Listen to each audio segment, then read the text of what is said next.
Thank you, beautiful moon. Hello honeys, I've collected all 34 exclusive Love Moonrise coords featured the mobile game Aikatsu Photo on stage, and I put them all together for you. Enjoy! 34. Eternal Rare Witch.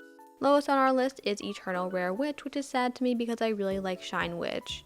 The evolved coords tend to be hit or miss for me, and all the long trailing pieces here turn the silhouette into one big blob, especially since Mizuki's hair is already so long. If everything is long and flowy, nothing stands out. 33. Moon Hot Summer. Moon Hot Summer is mostly this low because of the turquoise stone straps on the swimsuit. I can't ignore how heavy those look and how heavy they would feel in the water. I also would have liked to see some black accents in the wrap skirt to match the top and shoes more. 32. Sunset Purple Summer. As simple as Sunset Purple Summer is, it's not doing anything wrong. This halter neck wrap dress style is very unique for Aikatsu, and I appreciate the depth the gradient gives it. This is Mizuki vacation propaganda, and I wholeheartedly support it. 31. Champagne Blue. Champagne Blue is right on the edge of being too saturated for me. It's been saved by the black and silver accents, and those lime green bows do help by making everything else look a little softer in comparison. Pulling the blue of the shoes from the waist and bust sections of the gradient creates some smart balance too. 30. Gorgeous Frill Yukata. We're already getting into coords I really like. This one is a beautiful, almost Spanish influenced yukata. Gorgeous Frill Yukata has some interesting choices in fishnet socks and off-shoulder neckline that we don't get to see too often. The monochromatic palette helps blend all the details well, and maybe if it was a little more structured it would have been even higher. 29. Ruby Queen. Structure like we see in Ruby Queen. The mint and black accents are not my favorite combination. Maybe it would have won me over with a big dramatic pirate hat or something. But the silhouette flows well, there are clear focal points, and all of the motifs have a clear purpose throughout each piece. No complaints here. 28. Night Jewelry. That big solid blue tapestry layer in Night Jewelry's skirt is a sticking point for me. So is the crescent moon print, which is a bit too graphic for my taste. But together they kind of balance each other out. The lacing on the leg and neckline create nice visual rhythm too, and overall there's nothing terrible happening. 27. Blue Moon. You could argue that that's not the case for a Blue Moon. It does have a weird heavy layer on top of light layered thing that we've talked about before, but it also has a lot of fur trim, and is teal, which is one of my favorite colors. So even though it gets weirder the more I look at it, I'm leaving it here and moving on. 26. Blue Night Chocolate. I find Blue Night Chocolate wild and crazy because I don't hate the brown in this palette for once. It's probably because it's been integrated well with the gold accents, and the blue they chose works nicely with it. But it's still strange that I feel so okay with it. The cute crop silhouette helps too, though shapes just contrast so well with her hair. 25. Moonlight Fish. The high contrast blue gradient at the bust and the waist of Moonlight Fish is insane. It's so loud. But the high contrast gold trim in the skirt works really hard to camouflage it. You get so much of that ripply, ruffly visual rhythm that it all smooths out. The color palette being cohesive helps a lot too. 24. Jewel Cocktail. Jewel Cocktail is very pretty, don't get me wrong, but I don't think I'm fully on board with the fabric layering they were going for. It's another wrap dress in concept, but the loose draping looks pretty awkward on top of a skirt line that looks almost pleated. The ruffles sticking out from under the bodice don't help that impression either. The overall structure is hard to make sense of. 23. Jewel Moon. Magical Girl fans, please correct me if I'm wrong, but Jewel Moon looks very Magical Girl inspired to me. It's got a lot of whimsical gemstone motifs and flowy trailing pieces that seem a little more fantastical than usual from Love Moonrise. At the same time, the shorter skirt and simple shoes make it feel a bit more active than elegant, which is fun. 22. Blue Marine. Blue Marine is chock full of nautical motifs, so of course I really enjoy it.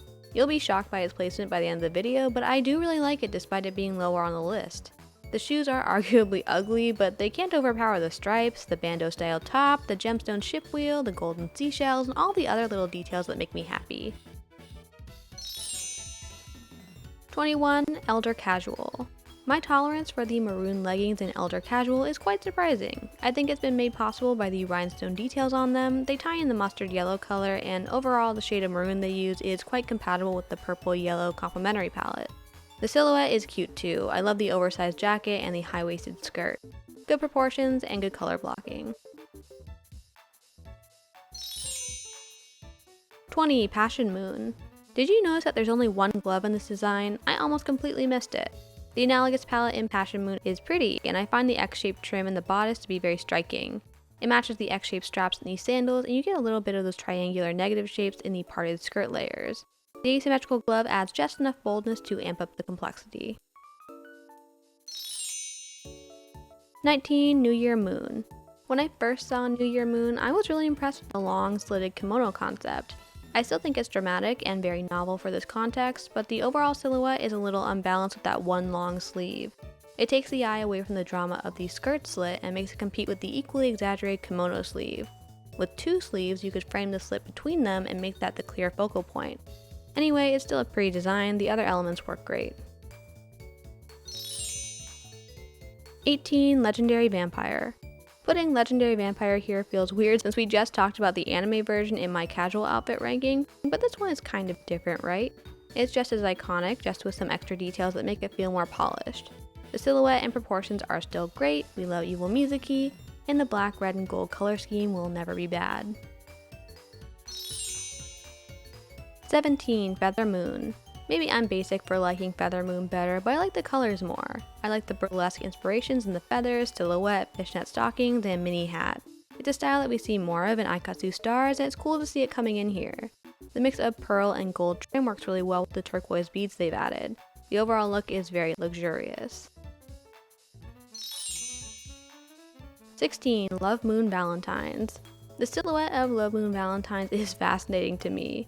A lack of external structure in that waistline makes it feel like a molded material, like a felt or something space-agey. The thickness of the fur trim helps push that impression of it being a heavier material.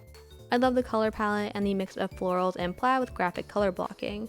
There are a ton of interesting influences going on here and they come together well. 15. Celebrity Misty Purple. Personal tangent, but I've been really wanting a nightgown recently, and Celebrity Misty Purple would honestly be perfect for me. The soft purple and blue gradient is really pretty, and that tasseled shawl looks both cozy and elegant. The off-shoulder neckline gives a mature touch to the baby doll silhouette, and overall everything is so cute and pretty. I want this. 14. Royal Luna. The Royal Coords have tended to rank high for me, and Royal Luna is no exception. I love the white base color, I think the silhouette is really cute, and the Love Moonrise palette and signature motifs have been used effectively here. The subtle white fishnet tights are a great touch even though they're hard to see. That big white bow on her head is also reading as extra adorable to me.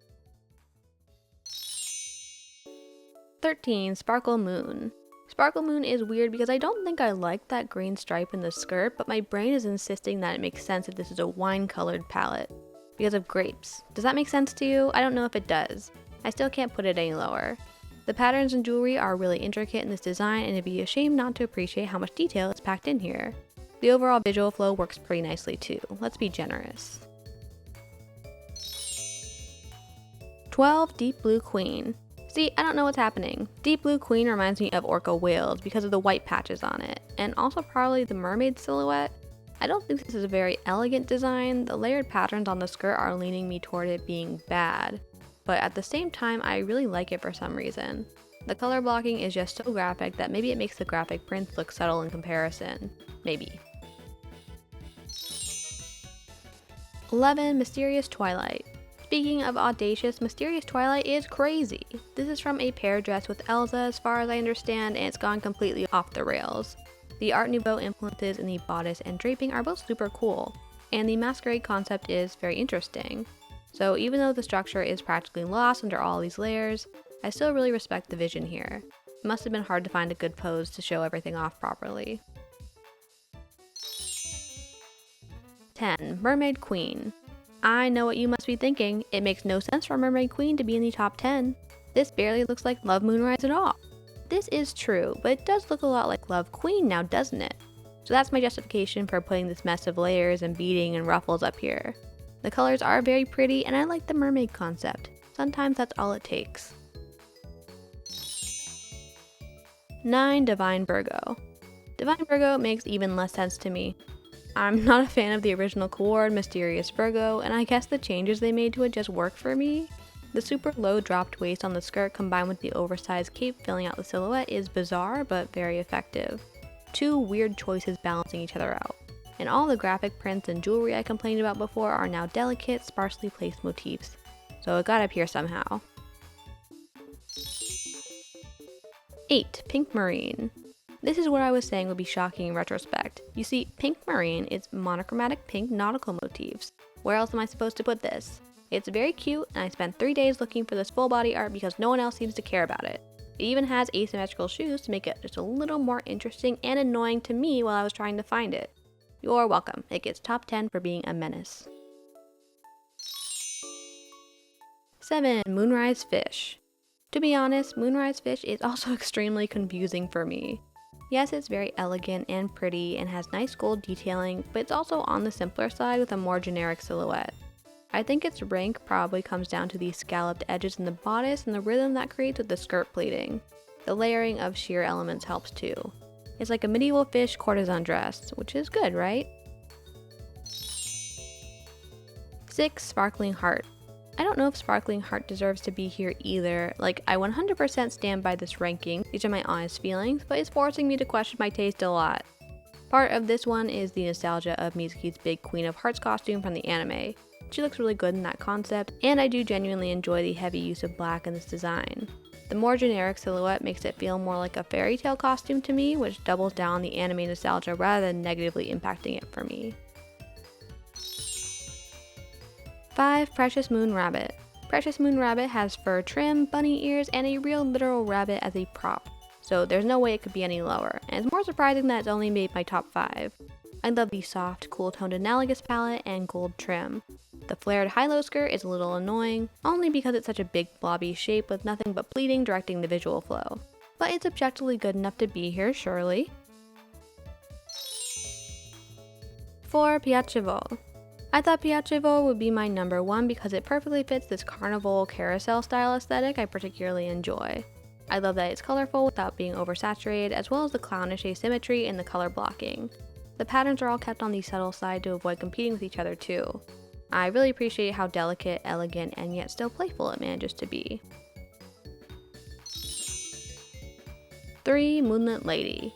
Moonlit Lady is back to confusing me because I think I'd usually hate the tiers of ruffles on this dress, but on Mizuki it looks perfect, exactly what I expect her to wear. The spiraling visual flow they create gives the dress so much movement that would look great for dancing. I love the colors too, and the flared hemline pulls it all together with even more satisfying movement. 2. Top Star Vampire. The level of camp in Top Star Vampire is off the charts.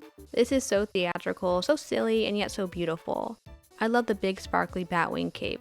I love that she's floating. I love the sharp angles of the bodice and the long flowy skirt. The dark colors you'd expect from the vampire concept are there, but it's made more whimsical by the lighter sparkly blues. A super fun elevation. 1. Moonlight. Moonlight is our only Love Queen design on the list, and it gets number 1 for how daring the silhouette is. It's a very Sailor Moon inspired design that works so well because the Aikatsu character designs are heavily inspired by Sailor Moon's proportions in the first place. The black and pink palette stands out a lot amongst the more sunset colored palette of Love Moonrise. It's a nice holdover from the original brand concept. Maybe it's mostly novelty here. I haven't even mentioned the big sheer skirt trying to make this design feel a little more youthful, but I love how bold this is in cut, color blocking, and genre references. It makes me miss Love Queen. Let me know your favorite Love Moonrise Photokatsu coords in the comments below, and look out for our community showcase video in a couple of weeks. Bye bye! Sensational! Audition coming soon!